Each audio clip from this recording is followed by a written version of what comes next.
या आपने organic chemistry की, राइट? Organic chemistry okay. तो सबसे पहले सर देखिए, ऑर्गेनिक केमिस्ट्री कंपाउंड्स होते हैं कार्बन के। आपका जो कैटलिस्ट है, प्रेशर है, टेम्परेचर है, रिएजेंट है, ये जो सारी चीज़ें होती हैं बड़ी इंपॉर्टेंट होती है, तो जिसको याद कर लेते हैं।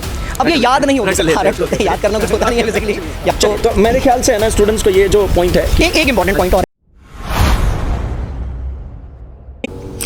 Hello everyone, welcome to Unacademy. आज हम लोग जो डिस्कस करने वाले हैं एक बहुत ही इंटरेस्टिंग सा पॉइंट, वो ये है कि भाई जो केमिस्ट्री होती है ना, उसमें जब हम बात करते हैं रिएक्शंस की, इक्वेशंस की, तो ये होता क्या है भाई? मतलब अल्टीमेटली कैसे इसको हम अंडरस्टैंड करें? क्या इसको रट लें या फिर हम इसको कुछ समझ लें, या कुछ जिंगल है, कुछ शॉर्टकट्स है? क्या है ये अल्टीमेटली?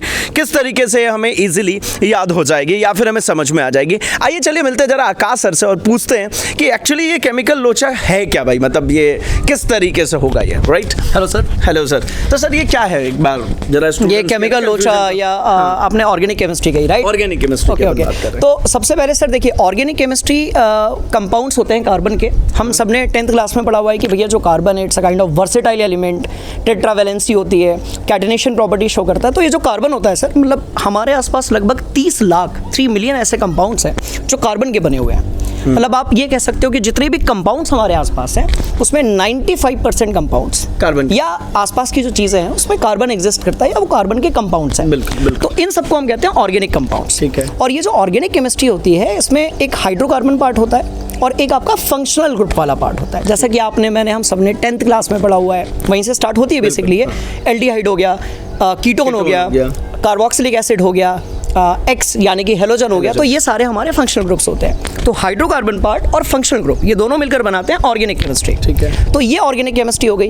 पर ऑर्गेनिक केमिस्ट्री यहाँ से एक्चुअली यहाँ पर ख़त्म नहीं होती सर, यहाँ से ऑर्गेनिक केमिस्ट्री स्टार्ट होती है, क्योंकि इस ऑर्गेनिक केमिस्ट्री में होती है बहुत सारी रिएक्शंस। जैसे कोई एक रिएक्शन का नाम आप बताइए। अपन जैसे वुड्स फिटिंग ले लेते हैं। वुड्स फिटिंग रिएक्शन अब जैसे है, तो उसमें बेसिकली हमारे पास एक हेलोएल्केन होता है, एक हेलोरीन होता है। दोनों आपस में मिलके जो है अल्काइल अराइल ग्रुप बना लेते हैं आपस में, जो है आपका अल्काइल बेंजीन बना लेते हैं। इस तरीके से वो एक बना लेते हैं। बट अब ऑर्गेनिक केमिस्ट्री में ना सबसे इंपॉर्टेंट पार्ट रिएक्टेंट और प्रोडक्ट तो है, बट उससे ज़्यादा इंपॉर्टेंट पार्ट है सर रिएजेंट।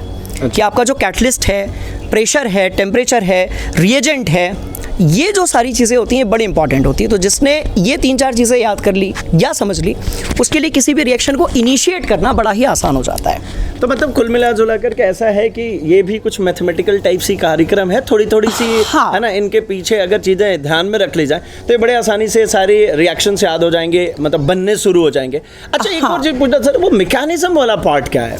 हाँ सर, ये देखिए, ये मैकेनिज्म वाले पार्ट में अब बेसिकली हम बात करते हैं टू द पॉइंट। उन बच्चों को बड़ी दिक्कत जाती है जिन्होंने ना 11th क्लास में केमिकल बॉन्डिंग या nature of carbon and hydrogen bond या carbon and functional group bond जो है वो अच्छे से नहीं पढ़ा होता है। तो मैकेनिज्म का कुछ नहीं है, एक बॉन्ड को हटाते हैं, दूसरी जगह पर लगाते हैं, या फिर बॉन्ड्स का रीअरेंजमेंट होगा, या फिर किसी फंक्शनल ग्रुप का रीअरेंजमेंट होगा, या फिर किसी चीज़ को एलिमिनेट किया जाएगा या किसी चीज़ को सब्स्टिट्यूट किया जाएगा। तो ये जो भी चीज़ें होती हैं, जैसे लाइफ में होता है ना, बहुत सारी चीज़ें जुड़ती हैं, निकलती हैं, एक्सचेंज होती है। Exactly That's why we call it chemistry. Methane से वो जो क्लोरोफॉर्म बनाने की प्रोसेस बचपन में पढ़ा दी गई थी, तो बड़ी छोटी सी थी, इजीली बन गई थी। करेक्ट। क्लोरीन को रिप्लेस करते चले गए थे। करेक्ट। तो मतलब कुल मिला जुला करके ऐसा है कि एक बार अगर इन फंक्शनल ग्रुप को समझ लिया जाए और मैकेनिज्म के बेसिक कॉन्सेप्ट को समझ लिया जाए और रिएजेंट्स को समझ लिया जाए, मतलब ऐसा कि इनको इंडिविजुअल इनके कैरेक्टरिस्टिक्स अगर समझ ली जाए, तो जब ये कंपाउंड के फॉर्म में आएंगे, कंबाइंड फॉर्म में आएंगे, तो हमें इजी हो जाएगा। हाँ, एक और सर इसमें बात होती है कि बहुत सारे बच्चों को लगता है यार ऑर्गेनिक केमिस्ट्री है तो याद कर लेते हैं। अब ये याद नहीं होता, याद करना कुछ होता नहीं है बेसिकली, या तो समझना होता है या तो रटना होता है, याद करना कुछ होता नहीं है। अब सर इसमें एक चीज़ होती है ना कि आप कितनी भी रिएक्शंस को याद कर लीजिए, आप रिएक्शन को भूल जाओगे। हाँ, मतलब सेम लुक्स लाइक सेम ना। हाँ, पर अब बच्चे हैं सर। तो बच्चों को लगता है कि भाई मुझे याद कर लेना चाहिए, क्योंकि न्यूमेरिकल तो है नहीं। जीनियस। अरे जी, बहुत वेरी जीनियस सर। अरे सर, न्यूमेरिकल्स भी याद कर लेते, किधर लगे आप? इधर डेरिवेशन के साथ न्यूमेरिकल्स याद कर लेते सर। चलिए, तो अभी वही। तो अब इसमें एक चीज़ होती है सर कि यदि बच्चा किसी भी कॉन्सेप्ट के क्वेश्चंस की प्रैक्टिस करता है तो उसको याद करने की ज़रूरत नहीं है। तो बच्चों ध्यान से सुनना, कॉन्सेप्ट पढ़ के उसके क्वेश्चंस की प्रैक्टिस करनी है अपने को। ये नहीं कि बस 50 रिएक्शन है, उसको लगे हुए हैं कि साल भर में, वो बच्चे कैलकुलेट करते हैं सर कि एक दिन में 2 याद किया, अच्छा। तो 25 दिन में तो मेरी रिएक्शन खत्म हो जानी है। रेट अच्छा है ऐसा? सर ये रेट अच्छा है ना, पर ऐसा होता है कि जब आप 10वें दिन तक पहुंचते हो तो पहले दिन स्ट्राइक रेट बढ़ जाता है फिर। बस हाँ, स्ट्राइक खत्म हो जाती है फिर पूरी सही कहानी। है। तो यहाँ पर ये है कि यदि आपको अंडरस्टैंडिंग है उस टॉपिक की, उस रिएक्शन की, तो आप उसके क्वेश्चंस की प्रैक्टिस करो, ऑटोमेटिकली वो चीज़ आपको जो है वो बन जाती है सर।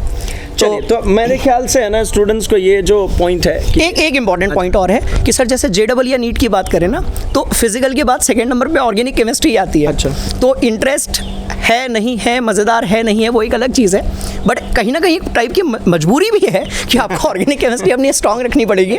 यहाँ से क्वेश्चंस बहुत सारे आते हैं, and every chapter in organic chemistry is basically connected. Ultimately जो रहता है ना, अगर वो से टफ क्वेश्चन नहीं आता, मुझे तो ऐसा फील आता है हाँ, उससे कोई टफ क्वेश्चन बना ही नहीं सकते ना, मतलब उसमें टफ होता ही हाँ, है। उसमें टफ नहीं होता उसमें है, tough कुछ बस नहीं होता। आपको मैकेनिज्म, रिएजेंट और कॉन्सेप्ट्स की प्रैक्टिस करनी पड़ेगी, आपको ऑटोमेटिकली क्वेश्चन तो जो है वो मतलब बन जाता है। वहाँ से जो आपके जो कॉम्पिटिटिव एग्जामिनेशंस के नंबर ऑफ क्वेश्चंस ज़्यादा भी आते हैं और अच्छे क्वेश्चंस होते हैं और डायरेक्ट होते हैं, मतलब उसमें बहुत टाइम वाइम नहीं लगता, कुछ कैलकुलेशन एरर नहीं हो सकती, तो मतलब बहुत शानदार टॉपिक है स्कोर करने के लिए, राइट? हाँ, बहुत अच्छा टॉपिक है सर। कॉन्फिडेंस भी आता है, कॉन्फिडेंस भयंकर आता वाला है, और confidence आता है मतलब उससे। ये ना कि अब उसमें एक सडनली एक नई चीज़ नहीं आ सकती है, जो आपने पढ़ा है ऑलमोस्ट वहीं से आएगा। हाँ, घुमा फिरा कर आ सकता है, उसको प्रैक्टिस करके तुम लोग जो है वैनिश आउट कर सकते हो, कोई दिक्कत वाली बात नहीं चलिए, है। तो सर खत्म हाँ, करते हैं आज की बिल्कुल कहानी खत्म को, करते हैं, सर। है ना। मिलेंगे अपने नेक्स्ट सेशन में, फिर और करेंगे बहुत सारी बातचीत, बहुत सारे टॉपिक्स, बहुत सारे आपके कॉमन प्रॉब्लम्स को हम लोग करने वाले डिस्कस। बेटा, मिलते हैं नेक्स्ट सेशन में। पुट कर देना आपकी जो भी क्वेरीज हैं, प्रॉब्लम है, जो भी कंसर्न है, दुख दर्द है, कमेंट सेक्शन में तुम लोग पुट कर दो, हम उसको उसके सोल्यूशन पे एक वीडियो बना देंगे, ठीक है? चलिए, तो मिलते हैं सर नेक्स्ट सेशन में। Thank you so much, bye bye.